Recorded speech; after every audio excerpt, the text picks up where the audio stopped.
জুলাই আগস্টের গণহত্যা ও গুমের মামলা আন্তর্জাতিক অপরাধ ট্রাইব্যুনালে বিচারের এখতিয়ার নিয়ে চ্যালেঞ্জ করেছেন এনটিএমসির সাবেক মহাপরিচালক ও সাবেক সেনা কর্মকর্তা জিয়াউল হাসান। তার এই আবেদনের বিষয়ে বুধবার আদেশ দেবে tribunal. Chief prosecutor Mohammad Tajul ইসলামের দাবি, ট্রাইব্যুনালকে প্রশ্নবিদ্ধ করতে এই আবেদন করা হয়েছে।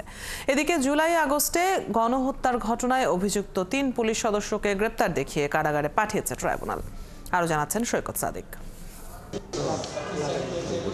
১৯৭১ সালের মহান মুক্তিযুদ্ধে সংগঠিত মানবতা বিরোধী অপরাধের বিচারে গঠিত আন্তর্জাতিক অপরাধ ট্রাইব্যুনালে শুরু হয়েছে ২০২৪ সালের জুলাই আগস্ট আন্দোলনের হত্যা, গণহত্যা, গুমসহ বিভিন্ন মানবতা বিরোধী অপরাধের বিচার কার্যক্রম। পতিত আওয়ামী লীগ সরকারের সাবেক প্রধানমন্ত্রী শেখ হাসিনা, তার আমলের সাবেক মন্ত্রী, এমপি, উপদেষ্টা এবং বরখাস্ত হওয়া সেনা কর্মকর্তাদের বিচার কাজ চলছে এই ট্রাইব্যুনালে। জুলাই আন্দোলনের সহস্রাধিক ছাত্র জনতাকে গুলি করে হত্যা এবং এর নির্দেশদাতাদের বিচার শুরু হওয়া এই ট্রাইব্যুনালের বৈধতা নিয়ে প্রথমবারের মতো প্রশ্ন তুলেছেন এনটিএমসির সাবেক মহাপরিচালক জিয়াউল আহসানের আইনজীবী।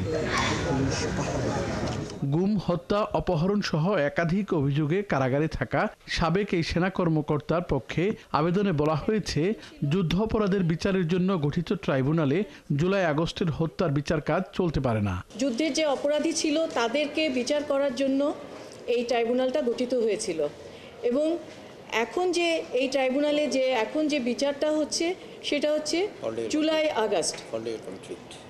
এটা হচ্ছে একটা পলিটিক্যাল কনফ্লিক্ট। এখানে কোনো ওয়ারের বিশেষত্ব নাই এবং কোনো ওয়ার নাই।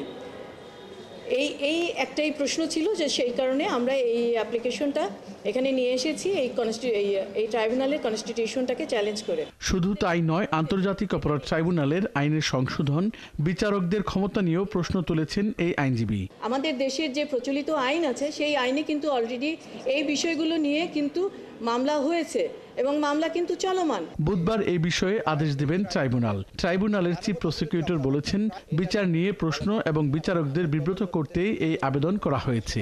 এটা করার উদ্দেশ্য হচ্ছে এই ট্রাইব্যুনালকে দুনিয়ার কাছে এক ধরনের প্রশ্নবিদ্ধ করার একটা অপচেষ্টা। এই ধরনের আবেদনের মাধ্যমে ট্রাইব্যুনালের ব্যাপারে একটা অহেতুক বিতর্ক তৈরি করে একটা হাইপ তৈরি করার চেষ্টা, এই পিটিশনের পেছনে একটা মেলাফাইড ইন্টেনশন তাদের আছে। এদিন রাজধানীর যাত্রাবাড়ীতে জুলাই গণহত্যায় জড়িত পুলিশের সহকারী কমিশনার তানজিল আহমেদ, 2 কনস্টেবল হোসেন আলী ও আকরাম হোসেনকে কারাগারে পাঠানোর নির্দেশ দেন আদালত।